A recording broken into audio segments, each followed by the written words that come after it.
সংশোধনী বিধেয়ক ৰাইজে বিচাৰিছিল জানো? অসমৰ ৰাইজৰ দাবী আছিল জানো নাগৰিকত্ব সংশোধনী বিধেয়ক?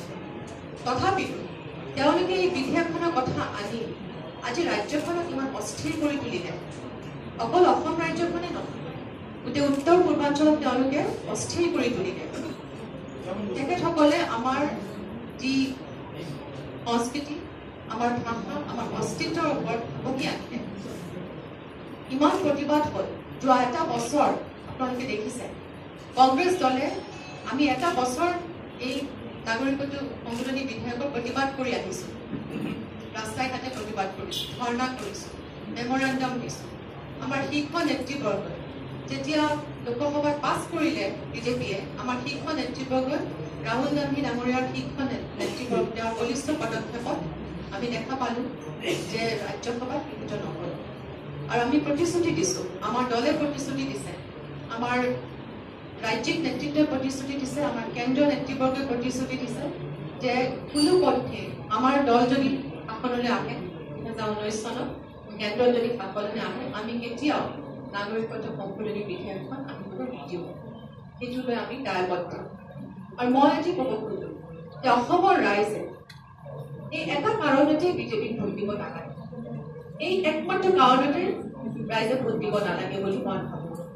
কাৰণ এই বিলখনে তেওঁলোকে কৈছে, এই বিলখন তেওঁলোকে যদি শাসনলৈ আহে তেতিয়া তেওঁলোক আকৌ কমিটেড টুৱাৰ্ডছ দিছ বিল, আৰু তেওঁলোকে এই বিলখন বলবৎ কৰিবই। ইমান প্ৰতিবাদ কৰাৰ পিছতো অমিত শ্বাহ ডাঙৰীয়াই লখিমপুৰত আহি ঘোষণা কৰি থৈ গ'ল। ইমান প্ৰতিবাদ কৰাৰ পিছতো আজি আমি ৰাম মাধৱকে হওক বা নৰেন্দ্ৰ মোদী ডাঙৰীয়াই হওক, তেখেতসকলৰ বিজেপিৰ যিসকল শীৰ্ষ নেতৃবৰ্গ, ৰাজ্যিক শীৰ্ষ নেতৃবৰ্গ, তেখেতসকলেও কৈ আহিছে যে এই নাগৰিকত্ব সংশোধনী বিলখন তেখেতসকলে আনিবই। গতিকে আমি প্ৰশ্ন কৰিব খুজিছোঁ, যি বিলখন আমাৰ অসমৰ ৰাইজে বিচৰা নাই, আপোনালোকে কিয় দাবী দিব খুজিছে? চাই নহয়, আমি স্কোপবিলাকো চাব লাগিব। গুৱাহাটী লোকসভা সমষ্টিত 10টা বিধানসভা সমষ্টি আছে। এই 10টা বিধানসভা সমষ্টি মই যিমান ঘূৰিছোঁ দেখা পাইছোঁ যে প্ৰত্যেক সমষ্টিৰ এটা এটা বৈশিষ্ট্য আছে। প্ৰত্যেক সমষ্টি যিটো ইকনমিক ডেভেলপমেণ্ট কৰিব পৰা দুটা বৈশিষ্ট্য আছে। মই আগতেও বহুত চেনেলত কৈছোঁ, যেতিয়া মই হাজো গৈছিলোঁ তাত দেখিছোঁ যে বহুত তোলা পৰি আছে, বগা বগা তোলা পথাৰৰ মাজত শিমলু গছৰ তোলা পৰি আছে। তেতিয়া মই দুলু আহমেদক কৈছিলোঁ, যি আমাৰ কণ্টেষ্টিং কেণ্ডিডেট, এই তোলাবোৰ ইয়াত খুব হয় নেকি? তাৰমানে হাজো জলবায়ুটো এনেকুৱা যে শিমলু গছ বহুত হয়, আৰু সেই শিমলু গছৰ কটেজ ইণ্ডাষ্ট্ৰি কৰিব পাৰি। কটেজ ইণ্ডাষ্ট্ৰি কৰি শিমলু গছৰ তোলা দি আমি গাৰু বনাব পাৰোঁ, সেই তাতে কিবা ধৰণৰ প্লান্টেশ্যন কৰিব পাৰোঁ, প্ৰজেক্টছ ল'ব পাৰোঁ, আৰু সেই প্ৰজেক্টবোৰ ল'লে কৰ্মসংস্থাপন দিব পাৰোঁ লোকেল যিসকল যুৱক যুৱতী আছে। তেনেকুৱা ধৰণৰ আমি বস্তু বিচাৰি চাব লাগিব। প্ৰত্যেক সমষ্টিতে বহুত খুব শাক পাচলি হয়, পাইনএপল হয়, আৰু তাত মৌ পালন কৰে, যিসকল জনজাতীয় লোক আছে মৌ পালন কৰে। এনেকুৱা ধৰণৰ পদ্ধতিৰে আমি প্ৰত্যেক সমষ্টিকে কেনেকৈ আগবঢ়াই নিব পাৰোঁ তাৰ চিন্তা কৰিব লাগিব। লগতে মই দেখিছোঁ সমস্যাৰ ক্ষেত্ৰত বহুতো সমস্যা আছে, বিশেষকৈ গৰাখহনীয়া আৰু বানপানী। বকোৱে হওক, ছয়গাঁৱে হওক, বৰক্ষেত্ৰীয়ে হওক, পলাশবাৰীয়ে হওক, পলাশবাৰীৰ বহুত অঞ্চল গৰাখহনীয়াই স্থান কৰি উঠিছে। আৰু এইটো অকল গুৱাহাটী সমষ্টিয়ে নহয়, গোটেই অসমকে চুই গৈছে। আমাৰ বানপানী ডাঙৰ সমস্যা, গৰাখহনীয়া ডাঙৰ সমস্যা। আমি বহুবাৰ আমাৰ কংগ্ৰেছ দলৰ পৰাও কেন্দ্ৰক আমি হেঁচা দিব খুজি আছোঁ যে গৰাখহনীয়া আৰু বানপানীক নেশ্যনেল কেলামিটি হিচাপে ডিক্লেয়াৰ কৰিব লাগে, নেশ্যনেল প্ৰব্লেম বা নেশ্যনেল কেলামিটি। মই ভাবোঁ যে মই এইটো টেক আপ কৰিম যদি মই সাংসদ হৈ আহোঁ। আৰু এইটো আমাৰ আটাইতকৈ গুৰুত্বপূৰ্ণ এটা বিষয়, কাৰণ বহু মানুহ ক্ষতিগ্ৰস্ত হয় বানপানী। বছৰি বছৰি আমি বানপানীক লৈ ষ্ট্ৰাগল কৰিব লগা হয় বহু অঞ্চলত।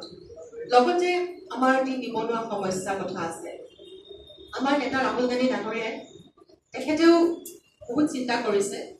সাংসদ বা মেজৰিটিৰ সাংসদ নহয়, মই নাগৰিকৰ সাংসদ। যি মানুহে মোক ভোট নিদিয়ে মই তেওঁৰো সাংসদ, তেওঁৰ কাৰণেও মই কাম কৰিব লাগিব। গতিকে তেনেধৰণৰ মনোবৃত্তিৰে আমি কাম কৰিব লাগিব।